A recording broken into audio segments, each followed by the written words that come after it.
So I am Tiffany Wilson. I am the owner of Check and Balance Accounting Firm. So I used to tell my dad, oh my God, this is the most boringest profession ever in life. I don't see how you do this. And he used to be like, Tiffany, one day you may be this and you never know. So one day I came home and I think it may have been my summer break. And I told my dad, I got it. I want to be an accountant.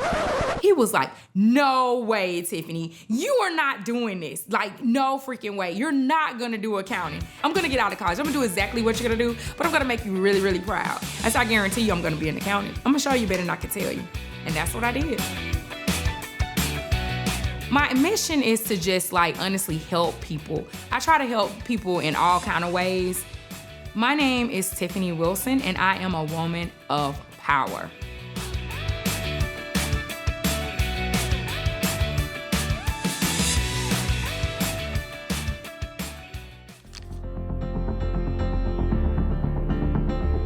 For Tiffany Wilson, CEO of Check and Balance Accounting, the path to power meant first confronting her father's legacy, a profession she once found uninspiring. So my dad was an accountant for 47 years. It was always in the basement of our home when it originally started. I used to go downstairs, act like I was his receptionist, pretend I was the accountant, knowing I did not want to do it. It was too funny.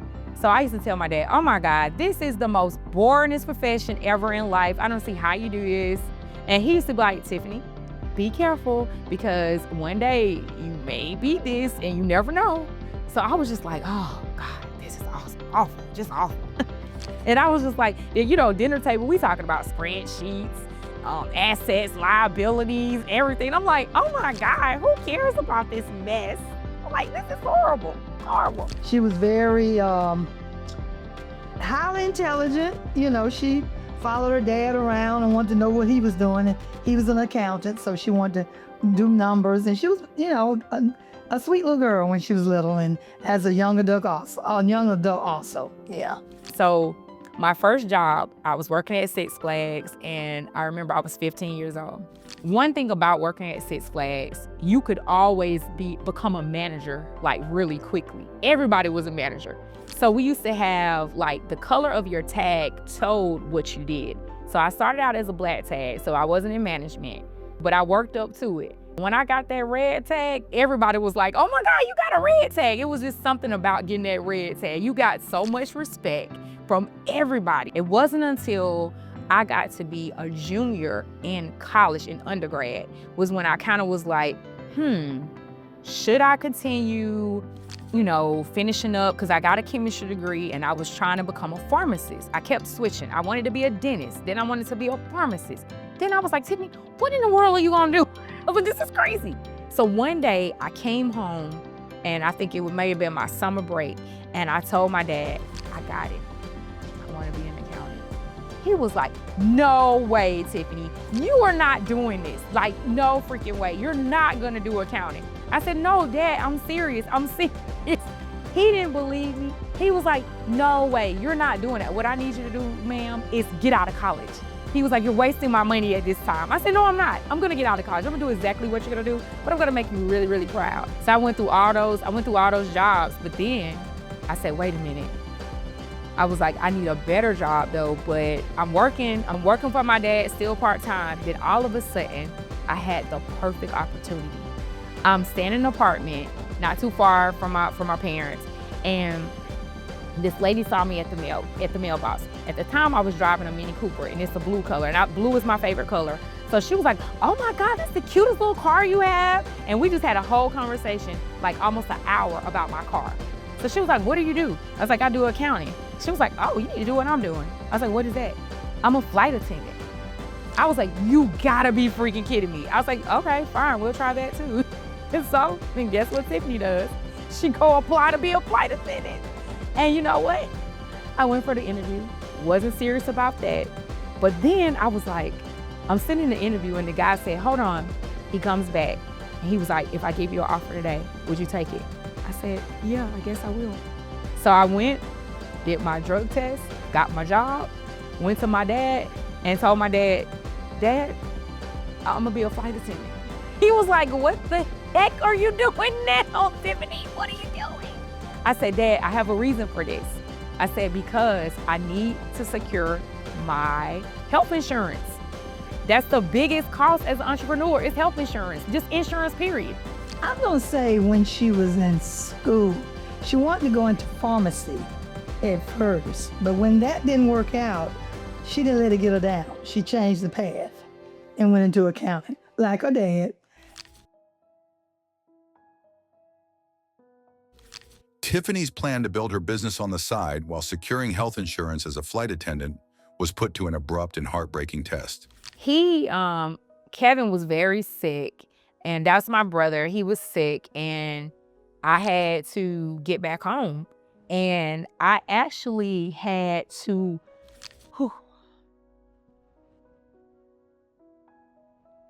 I had to make a decision.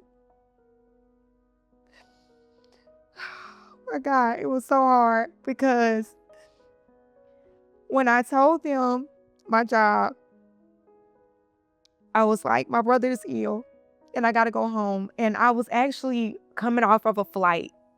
My mom had called me and she said that my brother had passed. And I didn't cry at first, but me and my brother were very close. We were only 5 years apart. But I was like, oh my God. I was like, this is not good. I was like, I have to go home.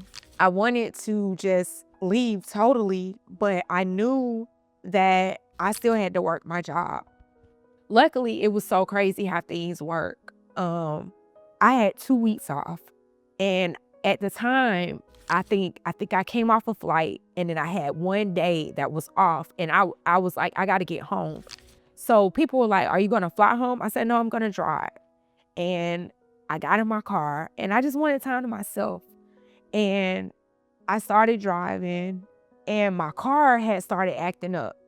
And I had to, oh my God, it was crazy. I called my dad and I'm like, Dad, my car just stopped. And I'm like, what am I gonna do? And he used to always tell me as a child, like, if you ever have to stop somewhere, he was like, make sure you stop where a hotel is. So luckily it was a hotel. I got a hotel and then I was like, okay, I'm probably just gonna catch a flight and cause you could get a flight like that as a flight attendant, you just hop on a plane.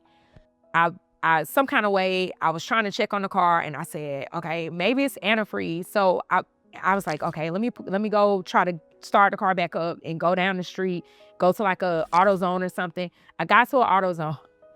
They get the antifreeze. The guy puts the antifreeze in there. Oh my God. It just comes right out of the car. I was like, this is crazy. I was like, my car is dead. I was like, this is crazy. And the reminder had a Mini Cooper at the time. So that's part of BMW. So I'm calling, trying to find a BMW dealership. And I'm like, what am I going to do? So I had them tow it. And then I just got on the plane and went on home. And I said, okay, I got to go to the funeral and all of that stuff. I mean, it was crazy. But then I asked them, I said, can I get an additional time for bereavement? When I say that industry is tough, they told me, you already had a bereavement day. I had 1 day of bereavement, 1 day. And they said, it's not consistent. You can't get another one. I was like, you gotta be kidding me. So I said, it's okay. I will go back. I will finish my flights, but I'm coming home. I put my 2-week notice in and I came home. I was like, I'm not doing this no more. Like, it was so crazy because like, I think the last couple of flights, they wanted me to fly. I think I had been sitting in the lounge all day at the airport and I had just purchased something from duty free. And I'm like, no, I'm just gonna go home tonight. These clowns tell me I gotta go out of the country and I just purchased something from duty free. I said, oh, no. We're gonna play hooky. And that's what I did. I was like, so I'm not feeling well. I ate something for lunch. I have no idea what it did, but my stomach is done. So I was like, they said, oh, I hope you feel better, Miss Wilson. I said, me too. So I ended up going home that night. I was done. But I never turned back and I just kept going and I just became a full-time entrepreneur. That when her brother Kevin passed away, that did something to Tiffany. Emotionally, and I'm getting emotional about it, but that was the first time that I ever seen Tiffany, her spirit broken. Like, she's always so bubbly, always so present. And at that moment, it just did something to her as a friend, as a sister, that I've never seen in her before. Now a full-time entrepreneur, Tiffany set out to build the business she had promised her father. She and her best friend from college went to him for advice and received a skeptical welcome. So me and my business partner, we were like, I called him, I said, do you want to start a tax business together? He was like, heck yeah, let's do it. So I said, I need some help, dog, because I got to figure this out. I don't know how to start a business. So I asked my dad, me and him, we went to my dad one day at the office. I said, Dad, we want to start a tax business. He was like, I need you boneheads to leave my office right now. I was like, no, Dad, for real, we're gonna do this. He said, are you serious? He looked me in my eye and he said, Tiffany, do not play with me. I said, Dad, I am serious. So he said, sit down, child. So we sat down, we started writing. We got the initial setup of what to do. He showed us what to do. Remind you, he did not pay for anything. We had our little money, we got it together, we filed our registration, we started that business. My dad was so intrigued about it. He was like, oh, these two are a mess. He went from not believing us to believing us. He called us a bonehead at first, but then he was like, oh, you guys are rock stars now. He was like, okay. He was like, I want to be a client. I said, it's cool. I said, you're going to come to us. We know. But yeah, starting it out was rough, but it was so amazing. We started out with 30 clients, 30. And now to this day, we're up at we're over 700 clients. And this is off of not even freaking advertising, just word of mouth. And one thing that my dad told me was always grow with your clients, never leave them behind.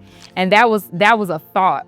Oh my God, I always kept that in the back of my mind. So now that I have been working in the industry for 21 years and I followed my dad's footsteps, and I want to continue to make him proud because he made me proud.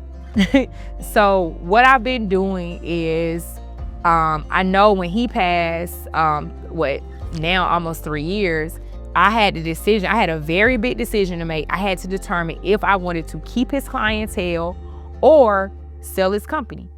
So what I did, I chose to keep his clientele. That was the best decision I would have ever made because you know why? They're loyal. They were loyal to him and they're being loyal to me. I saw Tiffany greatest hurt when she lost her dad. Through the death of her dad, I still saw strength in Tiffany. I still saw Tiffany want to continue thriving in her business as a tribute to her dad. And that's one thing I could say that now I'm trying to gear more towards education to just let my clients know that it's okay. You're not by yourself. I know it's gonna be times where you don't understand stuff, and it's okay to ask me questions. So Tiffany she all about her business now. Don't get messed up, because she will come for her money and her check. Sure. And don't question her about her knowledge. Very knowledgeable about her industry and what she does. I would say Tiffany is a supporter. Throughout her business life, Tiffany has supported every other Black-owned business owner that she knows, that she works with, that she doesn't work with. If it is a business owner that has something that Tiffany feels like is worth supporting, 9 times out of 10, she's definitely gonna support you. And she's gonna promote that. And I think that that's what makes her so authentic to who she is as not only as a person, but a business owner. She always wants to see people succeed. And so she's a supporter. Like we tell people, when you come on as a client, we say, welcome to our family. Welcome to the C&B family, because we are a family.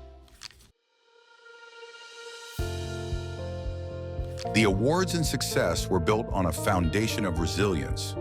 To truly lead her firm and become a federally licensed enrolled agent, Tiffany had to overcome one final academic hurdle: a test that had haunted her for years. I'm talking about, I was like, Dad, I'm only gonna study and I'm gonna pass this test. He was like, you sure? I said, yeah, I'm not gonna look at TV. I was like, I'm not gonna do none of that. He was like, okay. I said, no, but for real. He said, but what do you need me to do? Do you need me to pay rent? What you need me to do? He said, no, all I need to do is cook and clean. I said, oh, that's easy. I can do all of it. So I moved in with my dad. We would study together, and it took me probably over 7 years to really like get this done because I stopped and started. And then when I took it and was serious, it only took me like 1.5 years to get the license. And I was like, oh my God, I got him. And then even when it got down to that third part, I think I took the test, and then I didn't pass it right away. Then I came back home like, oh my God, Dad, I didn't pass. He was like, it's okay, you're gonna get it. So then I was taken apart, and I said, Dad, I said, I'm looking at this stuff. I said, why am I not passing this stuff? He said, come here, let me see what you're doing. So I'm looking at this stuff, and he said, Tiffany, look at this answer again. He said, what is the answer? I said, it's B. He said, no, silly, no. I said, but Dad, what is the answer? I said, why is it that answer? He said, because you have to think like the IRS. I said, that's crazy, because they don't make no sense at all. And so he was like, really, Tiffany, do you want to pass the test or not? He was like, seriously? I said, yeah, I do. So I took the last test, and it was like December of maybe like 2019, right before the pandemic.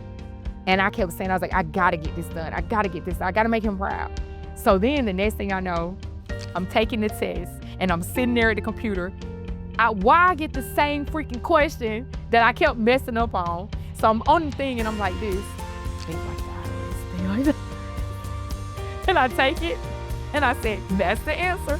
And the thing came back, you passed. I said, oh my God. So I go home, and my dad's like, somebody passed the test. I said, yup. I said, now I need to apply for my license. I was like, because I'm ready. So he said, you just made me a proud papa. And I was like, yes.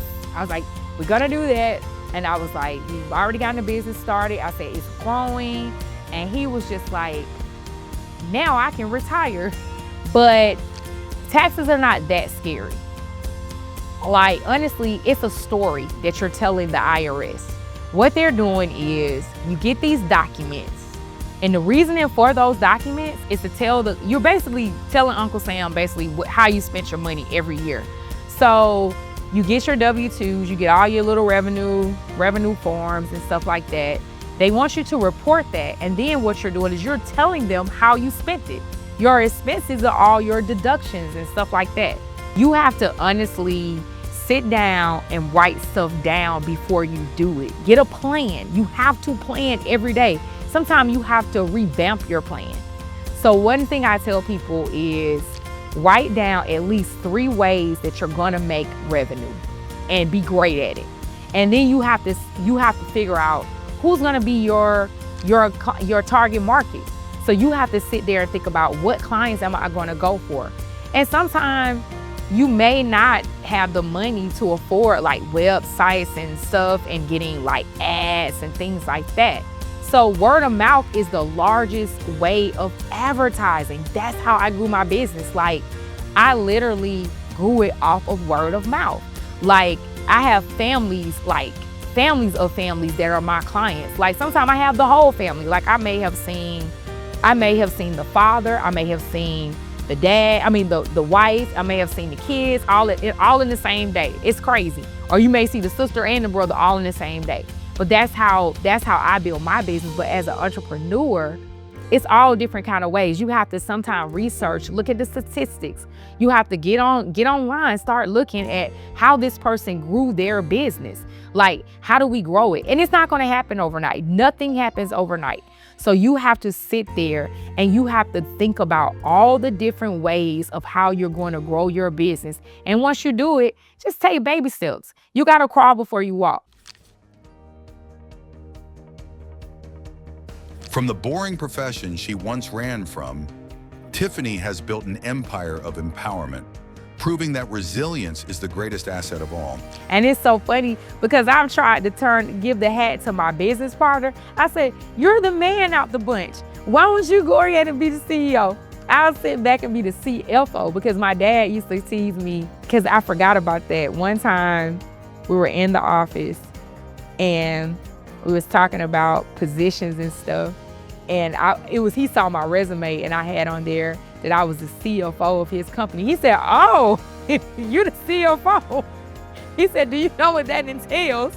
At that time, I was like, I know a little bit. I don't know a lot, but he was like, you know, they're up there. And I said, really? So now to this day, I've always been known as the CFO. And that was my nickname for my dad. He used to call me the CFO. And I said, oh my God. I said, this is too funny. But yeah, it was hilarious. I just have one word: resilience. Yes, ma'am. Yes. It made Tiffany more resilient. It matured Tiffany in a space that she may not have been ready for at the time. But Tiffany is resilient. Like, she not gonna fold. Even when she down, she gonna keep going. She gonna find the strength and just keep moving forward. And I admire that about her. I would like to see her business grow even larger, maybe in another state or multiple companies, just wherever, where she has, just an impact. My name is Tiffany Wilson. I am a woman in power because I love to help people. I love to serve people and make sure that they are getting the service that they need in the community and making sure that they're going to be the best business owner. And also just making sure that I've helped my individuals when it comes down to different issues that they come in with taxes or whatever. And I just love just helping people.